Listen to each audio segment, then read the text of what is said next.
Bonjour à tous et Cryptos avec vous. Bienvenue dans cette nouvelle vidéo où je vais vous montrer l'état de mon portefeuille. Comme d'habitude, je précise que cette vidéo ne constitue pas un conseil en investissement. Faites vos propres recherches puisque investir dans la crypto-monnaie comporte des risques significatifs, y compris la possibilité de perdre la totalité de votre investissement initial. Donc s'il vous plaît, faites très attention.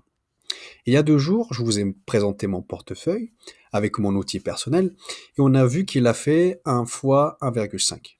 Je vous ai aussi rappelé le contexte géopolitique qui était compliqué et depuis, on a encore pris une baisse. Donc vous voyez maintenant, il affiche une performance de fois 1,43. Et donc cette baisse est due principalement au conflit actuel entre l'Iran et Israël, qui a créé une incertitude sur le marché et qui a conduit une vente massive malgré quelques bonnes nouvelles qui nous sont arrivées de Chine, ou plutôt de Hong Kong, qui a approuvé l'ETF Bitcoin et Ethereum. Je rappelle que la volatilité est une des caractéristiques du marché de la crypto-monnaie. Donc, comme je vous l'ai dit la dernière fois, et je le répète, ce n'est pas un conseil en investissement, cette baisse est une occasion pour moi de recharger certaines positions. Et c'est d'ailleurs ce que j'ai fait.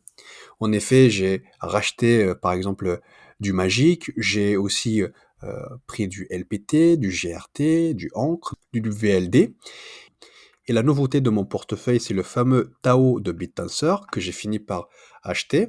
Donc là et j'ai pris une petite ligne, il fait, 0,26 de mon portefeuille et j'ai l'intention de recharger encore si jamais cette baisse dure dans le temps.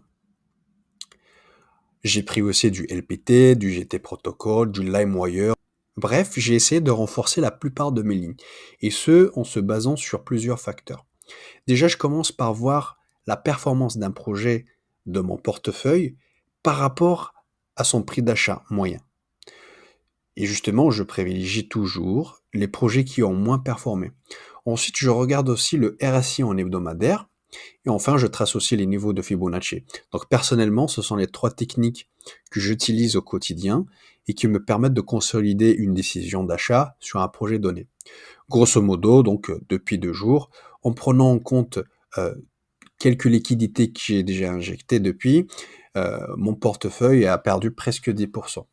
Est-ce que c'est grave? Bon, en tant qu'investisseur en crypto-monnaie, il est crucial de faire preuve de patience et de ne pas prendre des décisions hâtives basées sur des fluctuations du marché à court terme. Encore une fois, je vais toujours essayer de ne pas me précipiter pour vendre dans des moments de baisse générale. Au mieux, si j'ai des liquidités, je renforce. Sinon, j'attends dans mon coin que la tempête passe.